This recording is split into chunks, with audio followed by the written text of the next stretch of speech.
Are you picking up Chinese again after a break and struggle to find the words and characters? Does spoken Chinese sound vaguely familiar but incomprehensible? Then this guide will help you get back on track.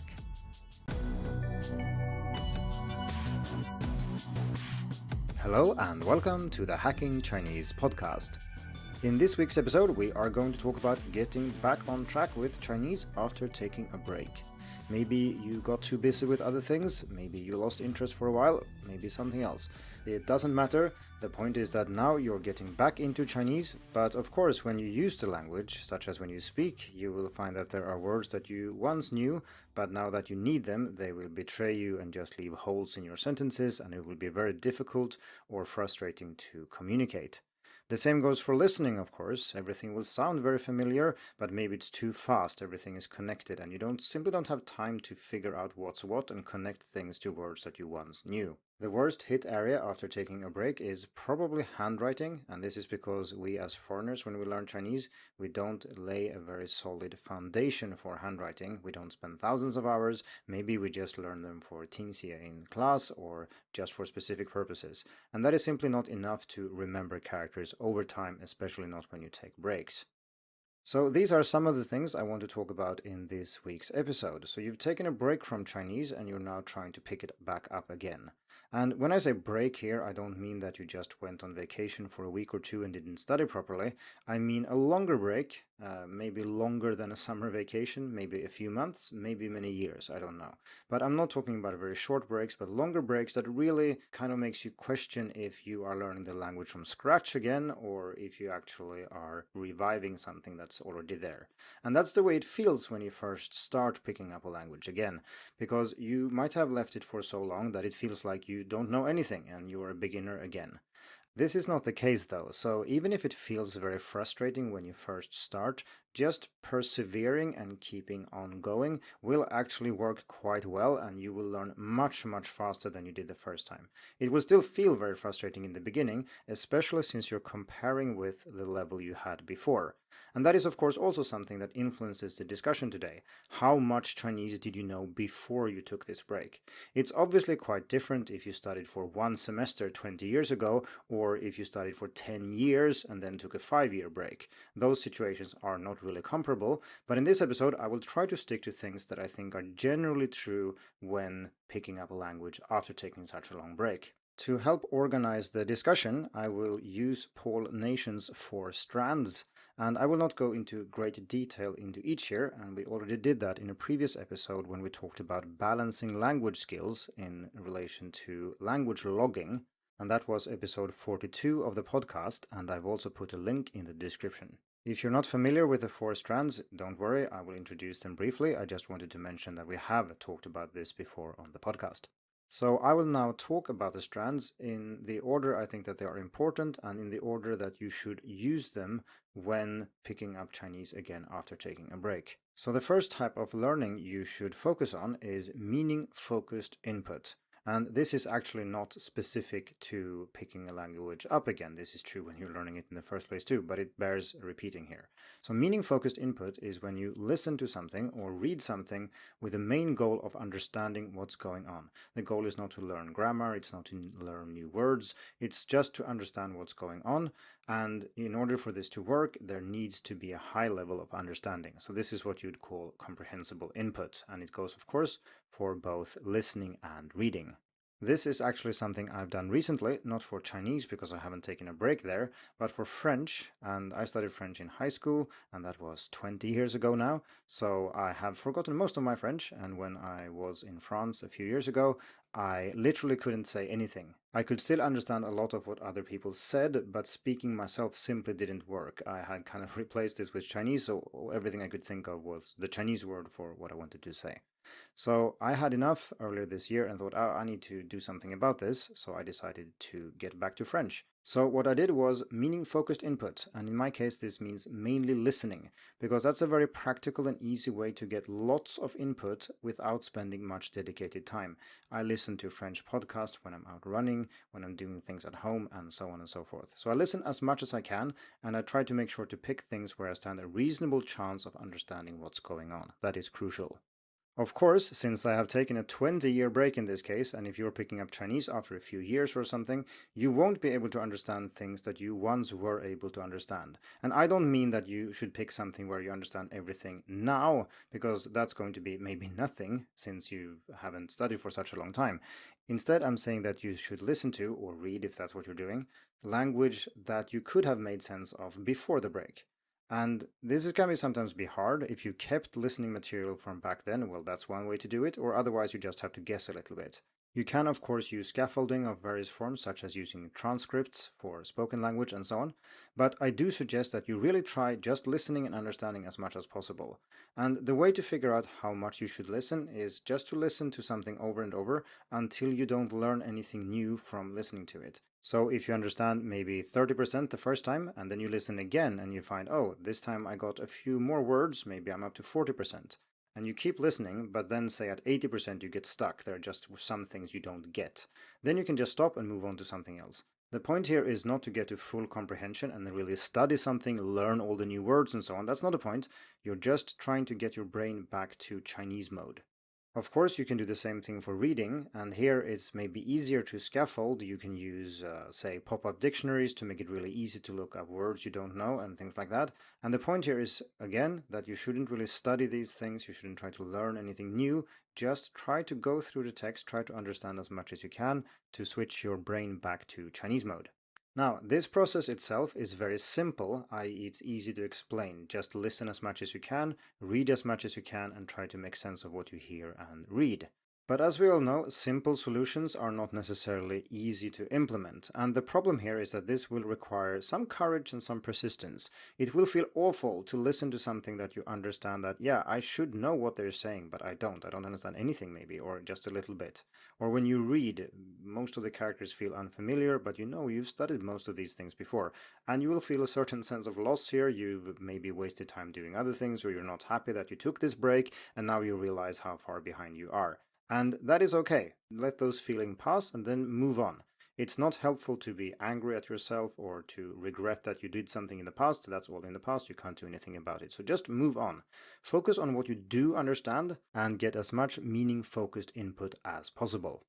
This is something you should, of course, keep doing. And like I said, this is not just for when you pick up the language after a break. This is something you do all the time, but it's extremely important here. And once you feel ready for it, you can move on to the next stage. And I'm not saying that these are necessarily things you do one at a time, so I'm not saying you do only input first, and then you move on to the second stage here, which is meaning-focused output. I'm just saying that you can do the input stage for as long as you want, and then when you feel comfortable, or when you feel you have some grasp of what's going on, then you can move on to speaking yourself.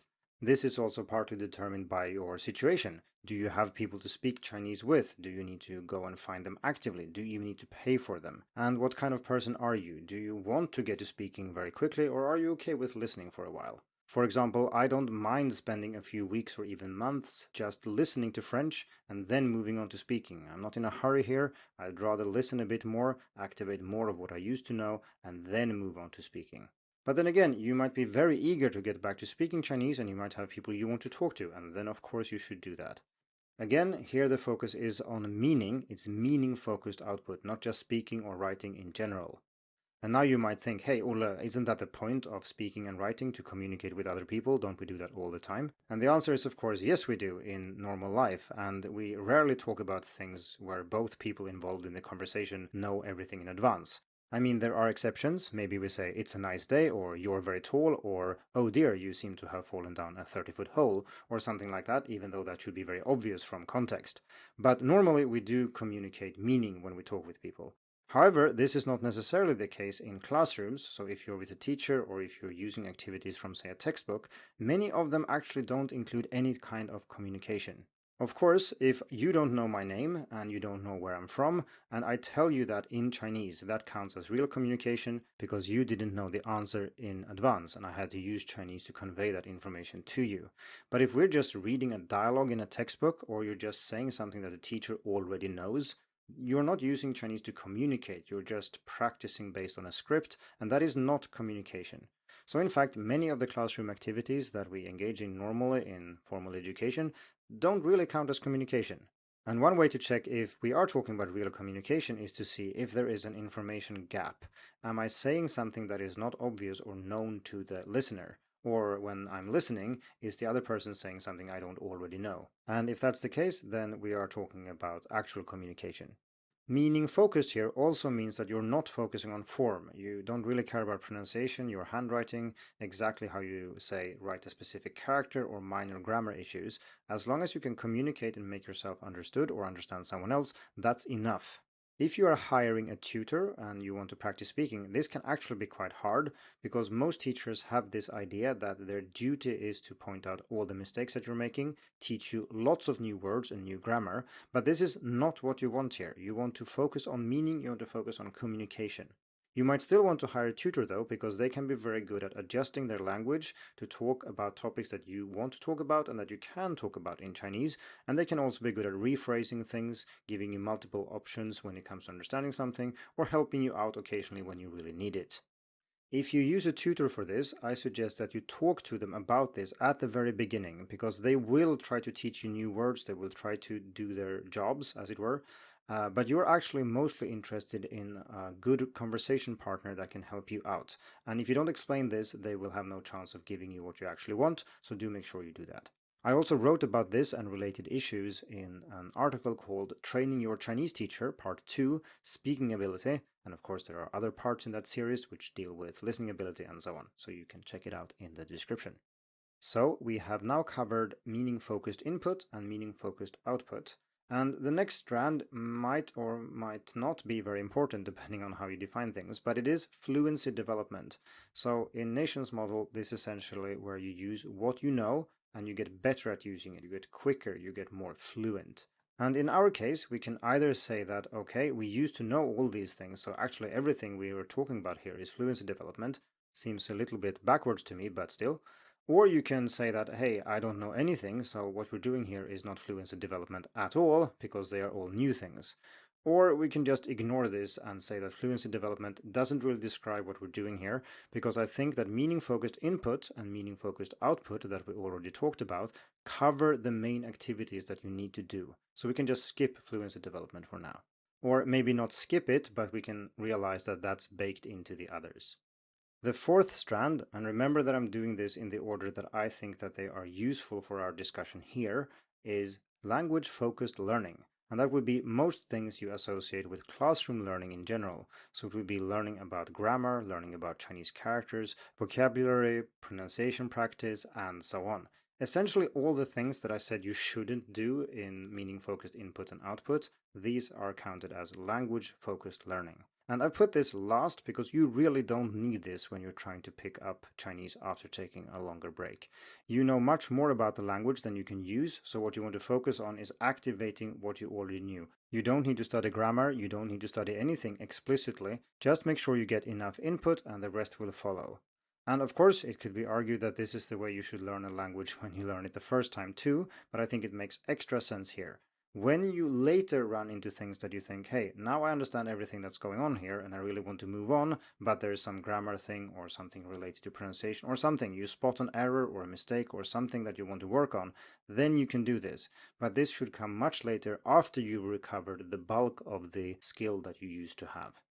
One aspect of language-focused learning that I want to spend some extra time on here is vocabulary and more specifically flashcards, because this is something that people ask a lot.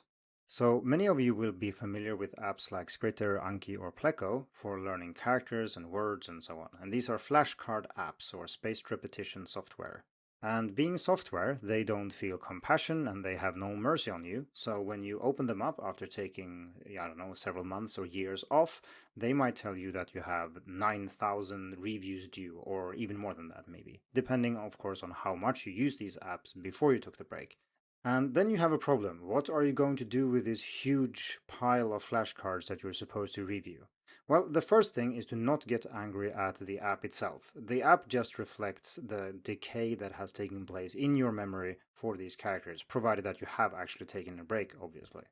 Most apps deal with this in roughly the same way. They have the same type of underlying algorithm that tries to predict when you're going to forget something and then give it to you as a review. And of course, if you don't touch that for months and years, the numbers will grow. And this is quite depressing, of course, but you do need a strategy here. So the first option is to steadily chip away at your queue of flashcards. And this is of course more doable if your queue isn't ginormous and you have like tens of thousands of words to review, because, well, that will take forever. Still, you can whittle down queues over time. Many apps have functions to help you do this. Maybe there is a goal mode, maybe there is a way to limit the number of cards to a certain number per day that you feel is manageable. And then over time you can deal with your queue. And that way you keep all the information you had from before, and the app knows all the words that you know, and you can use this information to better pick reading materials and so on and so forth. You should also make an effort to try to limit the problem as much as possible. For example, let's say you learned 500 words just before you took your break. Well, you probably didn't learn those very well, so just delete all of those.